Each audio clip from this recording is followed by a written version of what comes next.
Welcome back to the Beauty Official Podcast. I'm Evan Ross Katz, and I am thrilled to have these two powerhouse actors from FX's The Beauty together in the same room. Ashton Kutcher and the iconic Isabella Rossellini.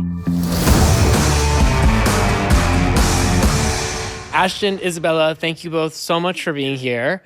I want to start by asking about your reaction to finding out who was going to be playing your spouse in this series, because I imagine it might have been very exciting.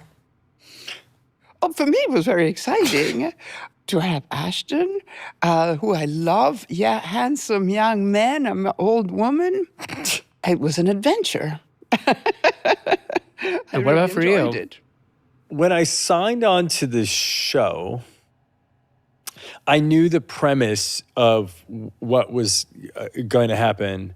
And Ryan and I started sort of ideating on this relationship without going into like who it was going to be, but just like what the relationship was and what it meant and how it was. And one day I got a text and I was like, I don't know if I can do this show because you're like in a league of world-class legendary thespians that is like so astounding. I was like, I don't know if I'm gonna have the courage to like hold a room with you. And we have to also talk to one another with such insult. But I was like, I was like, it's like meeting the queen. You're like, I don't know if I'm gonna have the right etiquette. Am I gonna be awkward? Am I gonna like, not curtsy the right way? I'm like, is she gonna look at me and be like, I can't do this? Like, I was terrified. And Ryan's like, this is gonna be amazing. And I was like, oh, I'm so scared. And then you're so disarming and nice and kind and generous and extraordinary in this. You said world-class and all this. Of course, my background is I have a very good pedigree. I'm Ingrid Bergman's daughter. My father is Roberto Rossellini. But, I found that incredibly enough in the series, there is much what used to be called authorism. Ryan Murphy is a real author, although his shows are incredibly popular and they reach a big audience, so they are very commercial, if you want. But there is a real art in it. And so I was very attracted to it because, in a way, it was familiar to me in an odd way. We're talking about episode 11 today, but I want to rewind to episode 8, actually, because it's very interesting. I mean, your character, Franny, Byron comes in, he decides to give your two sons the shot, and I imagine there's a sort of a conflict there because on the one hand, you don't want them to take it. On the other hand, it's going to be the thing that saves their lives. So how did you kind of feel about Franny's conflicted emotions in that moment, and how did you play that? They're naughty boys. They are. But I love them. I mean, I have to say something about the actors that played them before the transformation. They were so marvelous at playing losers, in every gesture, in their appearance. And then they come in with these two incredibly beautiful young men. And at the beginning, I'm like stunned. It's them. Yes, it's the children I always wished I had. And now they are. So little by little, I get myself transported and we start dancing. And I'm old and I'm dancing with them. And then bang, they get me. And I have a second to react to the horror. Because then it's not me anymore. Yeah. I remember that scene where the boys get revealed, and it's kind of like there's the two feelings happening at the same time. Like there's a one feeling of, oh my God, they're alive, because she thought that they were going to be dead going into the scene or dying, and this is the last time we're going to see them. And so it's like this extraordinarily fine line of bittersweet anguish of like, now they're this mass manufactured version of beauty, but at least they're alive, underpinned by extraordinary anger. You forced my hand like never before. I will ensure that vengeance grieves you until my last dying breath. You have been warned. I was wondering in this scene why Franny doesn't just kill Byron. She mentions the fact that she wants to seek revenge, and I'm watching and I'm thinking, I know how I would do it. But from your perspective as an actor, why do you think it was that Franny chose to keep him alive? I don't know. She hasn't killed anybody. Right. She's not a murderess like some other characters. They do it by job. So she's not a murderess, but I'm sure she might be thinking about it. She might be at night alone, saying, "How can I do it so that it is an accident?" And I probably also think he's going to die. He's going to die. He wants to live as youthful and having girls. He's going to get a venereal disease and he's going to die of it, foaming from his mouth. I'm sure he has all these fantasies that give her great satisfaction, and then she falls asleep and she hasn't done it. Right. And then the next day she starts again. All over again. I was just hoping you'd say, because you secretly love him. That too. that certainly too. Yes, I mean, but I think in the hatred of each other, there is a bond. They feel alive. They feel alive in that anger and in that thing. So if they would separate, life wouldn't be as spicy. Yes, absolutely. And I think it's interesting what you were talking about too, this idea of synthetic beauty. And so I'm wondering, you're inhabiting all of these incredible costumes. I mean, you've worn some incredible costumes throughout your career, in television and film as well as in real life. Yes. What were these costumes like for you? So it was fun. I worked as a model, so I also wore many beautiful costumes. Models unite. When I finished high school, I enrolled in Italy in a fashion school, and I graduated to become a costume designer. So costume for me is very important. Once my character is dressed, I have a feeling of who the person is. It's very psychological. And we knew that my costume had to be really exaggerated because Beauty, the series, is all about extreme. So I am dressed in a way that it is so absurd that in a way my fabulous. costume... Is that word you're looking for? Fabulous? So Ryan said to me, she believes in beauty, but she thinks that single-handedly she can save haute couture, which is the handmade high fashion in France. I might warn the world about what you're up to. Wearing the most delightful Christian Lacroix from the 1988 collection. That is beauty. There's a costume that we see in this episode. It's an iconic throwback to one of your iconic roles. Freddie. Don't act so fucking surprised, you smug idiot. How did Ryan present that to you and this idea of bringing this iconic imagery from Death Becomes Her into this? Well, he never mentioned Death Becomes Her. I think I read it more on Instagram and all that. I'm sure he likes Death Becomes Her.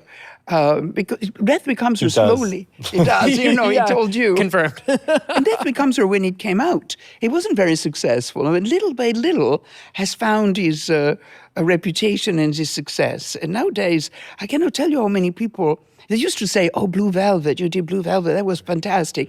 But now they say more, "Oh, you did Death Becomes Her," which, I'm surprised because that happened many years ago. So Ryan never talked to me about Death Becomes Her, but, I suspected that maybe there was a reference to it. But I think that Ryan has a culture of films and photo and fashion. So when he gives direction, I don't know if he did he says, here you walk like Betty Davis in Little Foxes, and here you do a little Evita Peron by the window. And I knew exactly what he was talking about, strangely enough, because we all have these images branded in our brain. It's like a film file. Exactly. But I think that he has an incredible sensitivity to the absurdity of the red carpets that has become such a pressure. And, last year I was nominated for an Oscar, so I had to do a lot of red carpets. And I was astounded because most of the people hadn't even seen the films. It was all about how you appeared. Right. I was so surprised. Is that a shift from how things used to be? Yes, very much so. So my mom got 7 nominations, 3 Oscars, major Hollywood star. Her name was Ingrid Bergman. And I remember that when she went to the Oscar, because I was a little girl, she would do her own makeup, and she will have maybe a friend, a costume designer, help her put the dress together. So it was much more subdued. It wasn't at all what he has become. Do you understand now?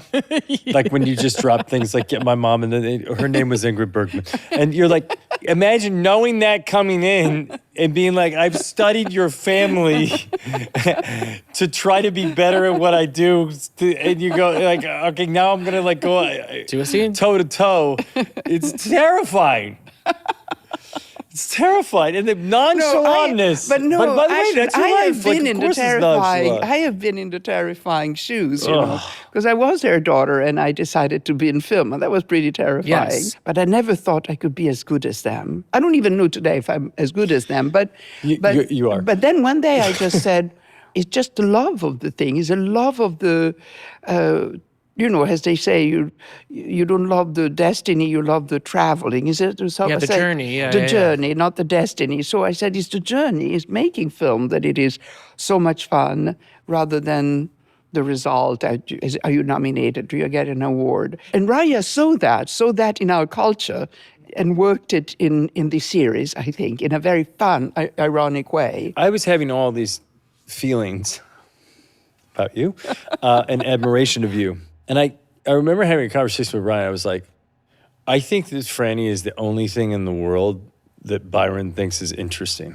She is the only thing on this planet that is unpredictable, that is authentic, that is willing to tell him no. And so I was like, I'm going to use all of my admiration for you as a person, pack it inside this character, and use every moment of his existence as an action of getting her approval. And it became like the center arc of who this character was, but it comes from an authentic admiration for you. Thank you. I'm wondering what your favorite moment of shooting this season was. So I think working with you was wonderful because I work sometimes in avant-garde films or, I didn't know if I could, you're always insecure. You might be insecure because of my family. And I was like, could I match this culture that is popular and fun and glamorous and beautiful? Can I belong? And you made me feel welcome. And it was so much fun to play with the scene with you. I sometimes, like playing with an actor is almost like playing ping pong or tennis. Acting is also reacting. So much of who you have in front characterizes who you are. And it came so easy and it was so playful. I think the ping pong analogy is very apt because if you're playing against someone and they can't get the shot back over the net, then you're done, no matter how good you are. You can say, hello, how are you? And you can say it in a million different tints. It can be concerned, it can be cold, it can be disgusted. And the reaction, starts the game. And with Ashton, it was always very easy. What's these two characters are just finding new, interesting ways to take jabs at each other. Yes. And there were moments in time where you're like, that's a trivia. You've done this 1,000 times. Like, that doesn't even hurt, right? Like, I know what that shot feels like. And then there are moments in times where you're like, oh, okay, that one got me a little bit. Let me tell you something, and I hope you listen to me very carefully.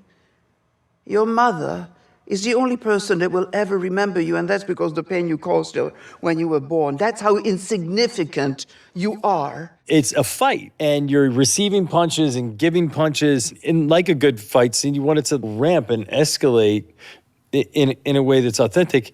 It's like sometimes the people that are closest to you that you love the most are the people that you are willing to show the most amount of hostility towards because you know that they'll love you at the end and afterwards. And so it's like getting to that comfortable place to play that. I've seen that in life. I've seen that in life sometimes when people are saying things to one another. You say, well, why do you stay married? But actually, it's intimacy. Intimacy is I'm allowed to say something that other people can't say, and the truth that is demolishing, and you have to kind of wrap it up and answer back, and it becomes this kind of game. Right. Well, and underneath all of it, as you said, is this deep admiration that Byron does have for Franny. And you even characterized it as the only interesting thing that he's ever seen. So it's like, even though there's these jabs back and forth, there is this singularity in terms of what he sees in her that he sees in And no one she else. probably has an incredible pleasure at dominating him. Totally. No, and because she takes all the money, she takes all the wealth, and then intimidates him. And that's a pleasure because builds her ego. Yeah, it's a pleasure to watch. I'll tell you that much. A fight will make you feel. Yes, indeed. Well, thank you both so much. This has been a Thank you pleasure. so much. Thank you. Thank you. That's all for this time. It's truly been a pleasure talking to the cast of FX's The Beauty. Be sure to rate, review, and follow The Beauty official podcast wherever you watch or listen. I'm Evan Ross Katz, and thanks for joining me.